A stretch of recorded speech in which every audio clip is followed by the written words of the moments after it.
Okay, let's dive into this. Welcome to today's explainer. Now, I want you to treat this not just as something you passively listen to, but as a hands-on, therapist-guided workshop. We're basing this entirely on Steve Green's brilliant book, Financial Health in 30 Steps, From Debt Chaos to a Balanced Budget. Today is completely focused on you, the solo budgeter out there battling daily stressors and just trying to keep everything afloat. Our goal? We're going to build a financial system that is absolutely resistant to debt relapse. So literally, go ahead and grab a notebook right now, because we're going to build your personal safety net step by step right here together. Let's start with a really crucial message straight from the source. You know, when we fight our way out of debt, we finally stabilize our budget, and then suddenly, bam, we fall right back into our old habits.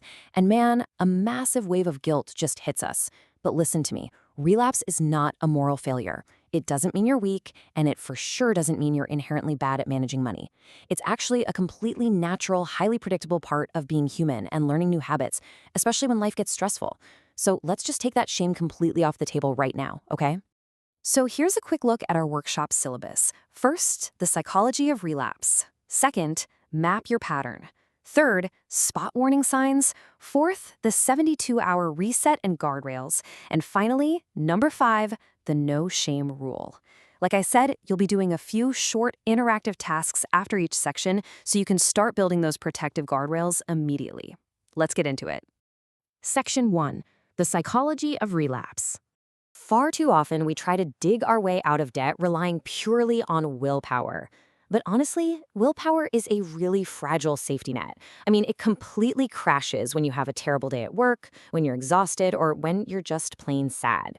Instead of crossing our fingers and hoping we'll always feel motivated, we need systems. Systems like automated debt payments or friction points that literally block impulse buys endure. They operate automatically in the background, providing structural guardrails that protect you on your messiest, most chaotic days. Therapists point out a truly fascinating truth here. Compulsive shopping is rarely actually about the stuff. Almost always, it's about emotional regulation. When life just gets to be too much, we instinctively look for an immediate hit of comfort, maybe a fleeting sense of control, or just a quick reward. We use money to temporarily change a negative internal state. Realizing that you aren't actually buying a new sweater, but rather you're buying temporary stress relief, that is a massive game-changing wake-up call for anyone trying to fix their finances. Section 2. Map your pattern. Let's move to and see how this builds. Because a relapse isn't just some random lightning strike. It has a very predictable behavioral signature. It usually starts quietly after a period of success. First, a life stressor hits. Maybe it's a crazy week at the office or an unexpected expensive car repair. Because of that, your negative emotions peak and you feel totally exhausted. As a result, your financial vigilance just kind of relaxes. You stop logging in to check your accounts. And finally, you make that very first, supposedly harmless compromise. You know what? Just this once. I deserve it. And right there, the avalanche begins. Time for our first interactive task. Grab that notebook. I want you to ask yourself, what emotion usually precedes your financial mistakes? Is it extreme fatigue at the end of the week? Social pressure, trying to keep up with your friends?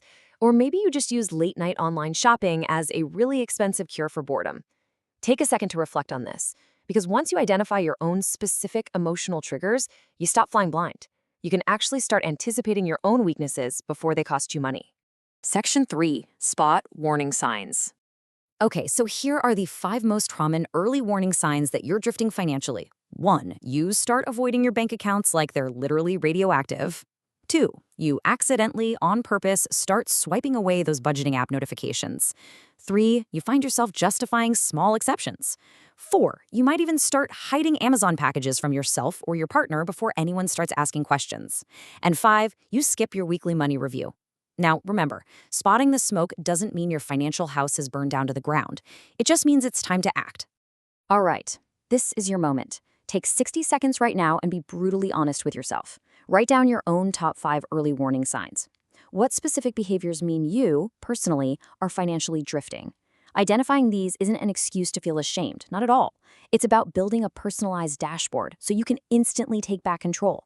This helps you clearly distinguish between, I'm just having a temporarily stressful day, and, okay, I'm heading towards an actual impending financial crisis. Section 4. 72-hour reset and guardrails. Now, what's really interesting about this slide is the actual intervention. Meet the 72-hour reset plan. When your warning lights flash red, do not panic, and whatever you do, don't abandon your budget for the rest of the month. Instead, do exactly this. First, calmly review all your accounts. Second, hit pause on all non-essential spending for exactly 72 hours. Third, revisit your budget. And finally, take one tiny corrective action, like transferring just $10 toward a debt. This protocol interrupts the bad habit loop immediately and restores stability super fast without the panic. This finding from habit research is an absolute game changer. Abandoning the pursuit of flawless, impossible perfection in favor of just bouncing back quickly, that is the true secret to long-term financial health. Look, having one bad week of spending won't ruin your life, but throwing your hands up and giving up on the rest of the year because of that one slip-up, that absolutely will. Recovery speed matters so much more than perfection. Since we know shopping is usually just an attempt to boost our mood, we need a boss fight kit. These are completely free actions that replace that elusive shopping high. So, if you're lonely and tempted to buy gadgets you don't need, call a trusted friend. Overwhelmed? Literally just walk outside for 10 minutes without your wallet. Anxious? Clean or organize a small space. Feeling sad? Throw on some music or write in a journal. We are deliberately giving the brain the exact comfort it craves, but we're completely bypassing the checkout cart. Here is your next quick exercise. We know that structural guardrails are your best possible insurance policy against debt. So which one are you going to strengthen today? Think about it. You could automate your debt payments for the exact morning your paycheck hits. You could set up annoying push notifications for literally every transaction. Or you could intentionally call the bank and lower your credit card limits.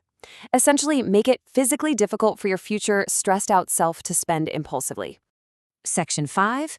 The no shame rule. So the crucial point is the absolute mindset shift between shame and data. Shame is a totally toxic force in personal finance. It screams at you, "You messed up again," which just leads to avoidance, all or nothing thinking, and eventually escalating debt. Instead, I want you to treat a slip-up purely as data. You caved and overspent? Okay, ask yourself what it tells you. Maybe you were incredibly overworked, or maybe your budget was just way too strict to begin with. View the mistake as raw data to improve your system, not as a weapon to beat yourself up with. To wrap things up, here is your definitive checklist. You are officially done with this workshop when you have mapped your own relapse pattern, identified your early warning signs, created your 72-hour reset rule, strengthened at least one structural guardrail, and formally committed to your no-shame rule. If you've done these things, congrats! Your defense system is fully operational. This is exactly how a solo budgeter bulletproofs their finances against the chaos of daily stressors. I'll leave you with this final provocative thought to ponder. Remember, we are planning your finances for a real, messy, chaotic, stress-filled human life, not for some idealized version of yourself who never, ever gets tired. So if you slip up next month, and hey, you probably will because you're human, how will you respond with compassion instead of just giving up on the whole shebang? Thank you so much for joining this explainer. Take these tools we just built and go build your financial firewall right now. You've got this.